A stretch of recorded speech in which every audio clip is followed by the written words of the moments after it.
This is Bindubba, a 16-step all-analog sequencer from non-linear circuits. It's been driven by its partner in crime here, Divide and Conquer, also from non-linear circuits. Both are DIY projects, and I built them recently and I've been having a lot of fun with them. So I thought I'd make a quick video. This video will cover the features of the Bindubba sequencer, the features of Divide and Conquer, and how, when you combine the two, you can create really interesting sequences from very simple to simple and evolving, all the way through to absolutely crazy. Let's get started. Let's start by running through the features of the Divide and Conquer. On the face of it, it is a relatively simple clock divider.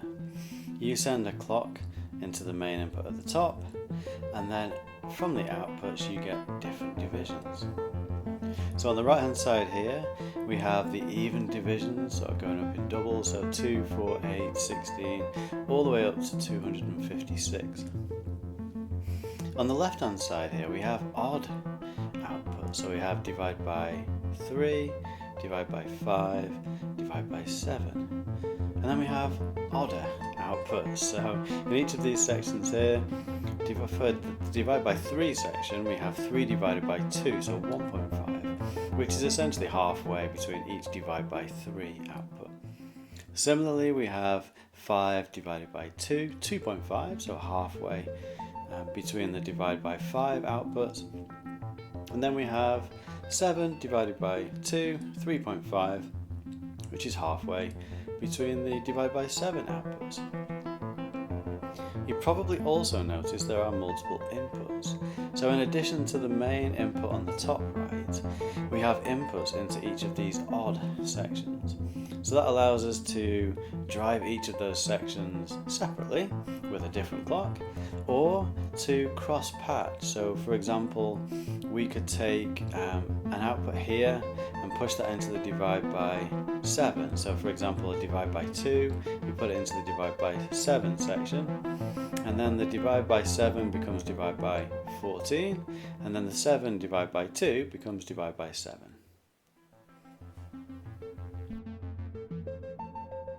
By way of a visual representation, I have a number of different outputs going into Modular data here. So the pink cable is divide by 1, or the clock, and that goes into input number 4 here on the yellow. Then on input number 3 we have divide by 4. So you can probably see for every 4 yellow clocks there is one full cycle of the red. And then to show the odd divisions, input 2, the blue, is divide by 7, and then input 1 is 3.5, 7 divided by 2. And you can probably see here that for every half cycle of the blue, there is a full cycle of the green, so essentially halfway between the divide by 7. Running through the features of the Bindubba sequencer now, we have a number of different inputs here. So the clock inputs essentially affect the horizontal or vertical movement. So if we send an input into the horizontal clock, we can see that causes the sequence to move to the right, and if we put a clock into the horizontal, by default that moves down. And of course we can combine these for different sequences, which we'll go through later. The jump inputs cause the Bindubba sequencer to jump to a particular point. And with some experimentation, I think I've discovered that this jump input at the bottom, when that is high, active, it jumps to a particular location based upon wherever the vertical sequence is. And similarly, the jump on the top, so the vertical jump input, whenever that's high, the sequence will jump to a position which is related to the position of the horizontal clock. We also have direction inputs, and this flips the direction. So by default the horizontal direction is from left to right, and when this is high it will cause it to move from right to left. And similarly, when this input, by default it moves from top to bottom, horizontal, and when this is high it will cause the sequence to move from bottom to top. We also have two slew CV inputs, more on those in a second. Staying on outputs, whenever each sequence step is active, a gate is sent from each of the respective outputs here, so 1 through 16. And then the actual sequence that's being played, it comes out of outputs 1 and 2 here, which are identical, and then we have an inverted version of the sequence coming out of the inverted output here. We also have two slew outputs with potentiometers on the slew. So the input to each of these slew outputs is identical, it's the main sequence. But by using these potentiometers and turning them up, we can cause a gradual movement, or gradual movement. So looking at the slew output here, we can see the output of the sequence on Modex data here. And slew is all the way down to the left, so we're seeing a typical stepped output. If we gradually increase the slew potentiometer, we will see that the voltage moves more gradually between the changes. And then as we get higher and higher up, the slew is a lot longer. And we can use this to create different variations on the sequence. And coming back to the slew inputs here, when we send control voltage into these inputs, it is essentially the same as moving the potentiometers here. So we can CV control the slew. So let's have a play around with the sequencer using different outputs from Divide and Conquer. We are starting here with a very simple sequence. So it's a 4-step sequence, and we're sending a divide by 1 clock into the horizontal input. So to cause the sequence to move to the next level, we can set the divide by 4 and send it into the horizontal clock input.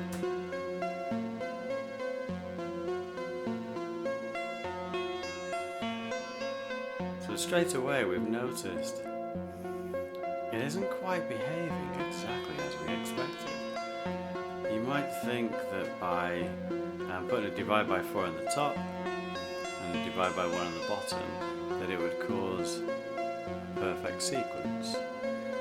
But because the divide by 1 and divide by 4 are just slightly out, we get a slightly unpredictable result.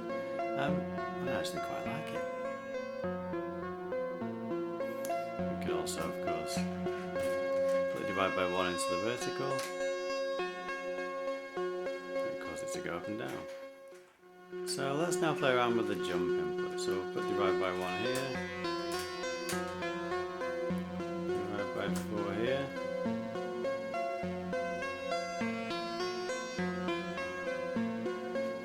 let's take a divide by 64, we'll put it into the vertical jump input. So you may recall that on the scope here, these are not triggers that are being sent out, they are 50% duty cycle gates. So when divide by 64, when the output is used, the gate is high for half of a 128 step sequence. And when it's high, it is basically causing a jump. And because we're using the vertical one, it's jumping based on the input, so every step based on the input to the bottom clock input. Now, if we use this input here, the bottom one, we'll notice that when jump is high, we'll see a slightly different behavior.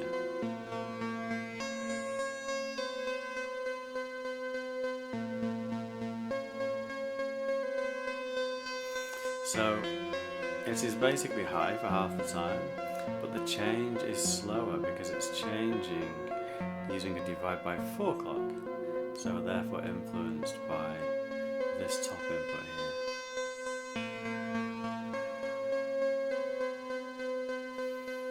We can also use the gate outputs into the jump for some interesting results. So let's take divide by 5 and put it into the horizontal one.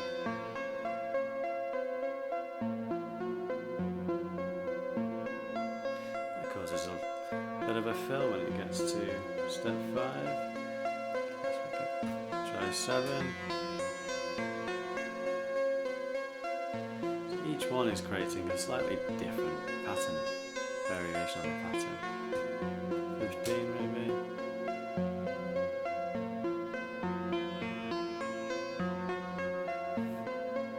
Each one of these creates to me, a completely unexpected pattern, but always interesting.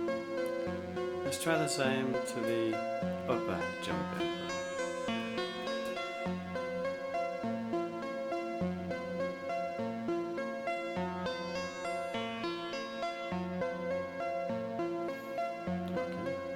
Unexpected, but I like it.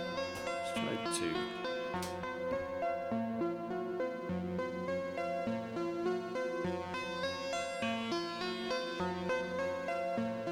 Maybe 3.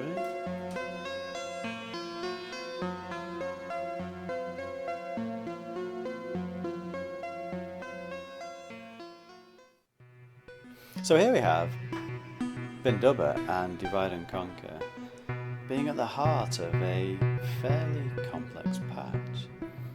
We're using Bindubba as a sequencer as before, so we have divide by 1 going into the horizontal clock, divide by 4 going into the vertical clock as before. Coming out of the Bindubba sequencer, we're going into the ornament and prime quantizer. And then out of the quantizer, we're going into the Oberhausen. Every third clock, so coming from the Divide and Conquer, we are triggering the envelope here on the instro 6, which is opening up the VCA here, the Melanzane from WGD Modular. And then that's going out to a filter that's being modulated a little bit, and you can probably also hear some reverb and a little bit of delay. So pretty regular so far, but in addition to the sequence, we are also sending a number of different gates out to the bitbox here to trigger a number of different samples. So let's have a listen to those samples being triggered.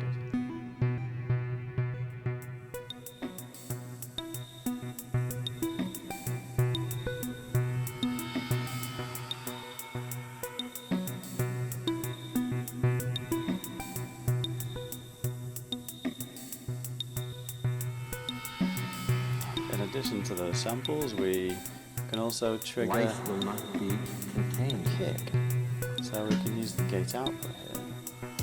So every time step 1 is active, that's essentially activating the kick.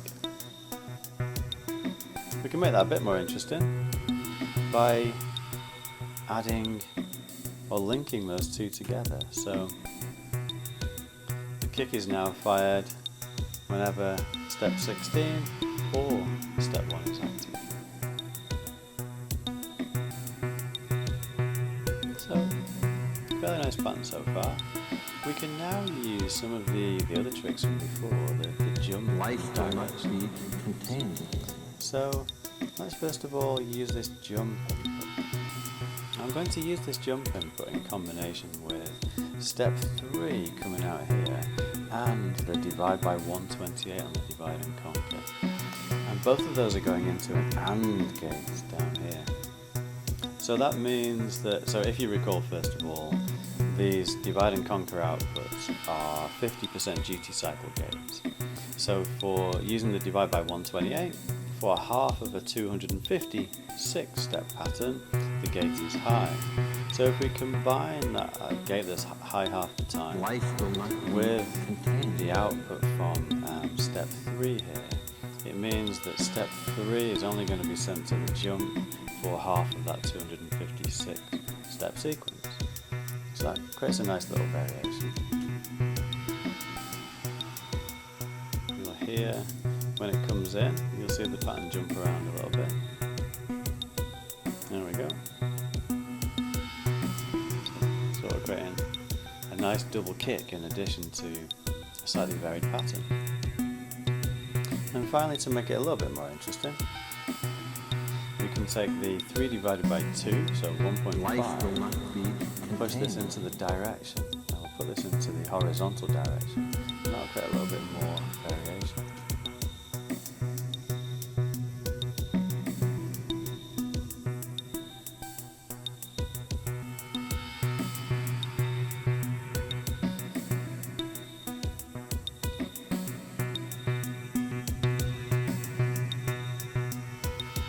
Just using the Bindubba sequencer and Divide and Conquer, by using both the gate outputs and the various different outputs here, we can create a sequence that seems to vary over time, but without being too random. It still feels familiar as it's evolving.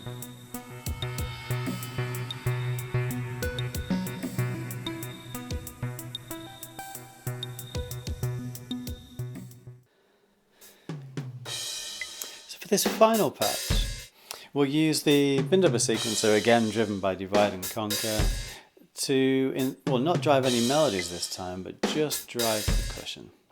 So I've loaded a load of samples, pretty randomly actually, into the Bitbox music here, and I have 2 clock inputs being used: horizontal divide by 1, vertical divide by 4, and as you can hear, we have some sort of beat going on. Sounds pretty cool already, actually. So let's add some inputs here and see what we can do. Let's try a jump input.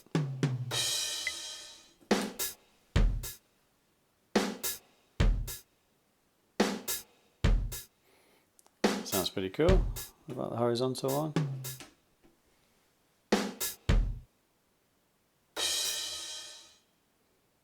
I think I prefer the other one.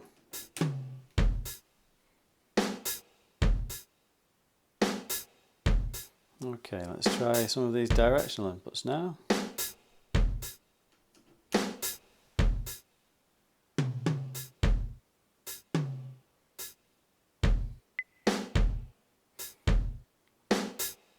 Okay, sounds pretty good. Let's try the other one.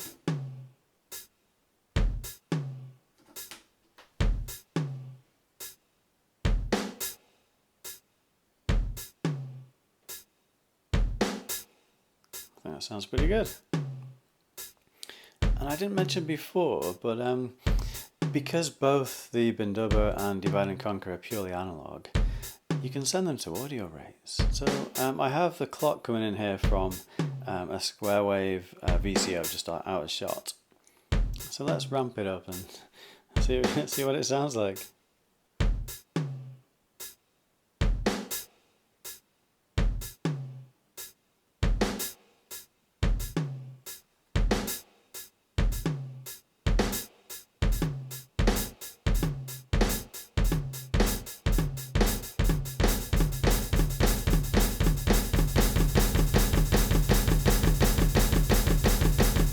Cool.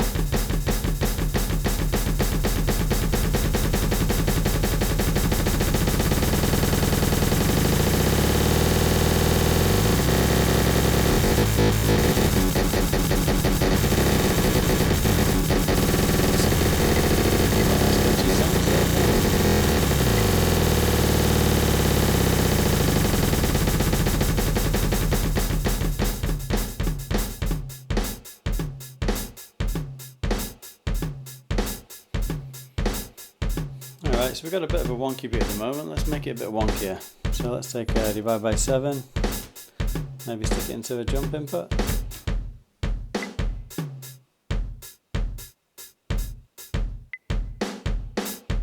Yep, certainly wonky. What about a direction input?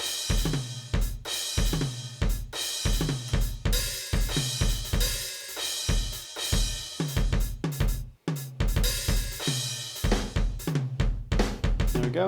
Wonky beats.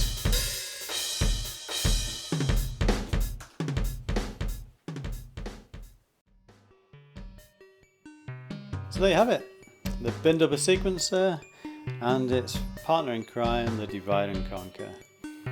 I've got to say I've had a lot of fun playing around with these modules and have a newfound love for non-linear circuits. I like the design, and I just find that certainly with these two modules anyway, it's very intuitive to create reasonably predictable things and then also completely crazy things as well, depending on your mood. So there you go. Thanks for watching. See you in the next video.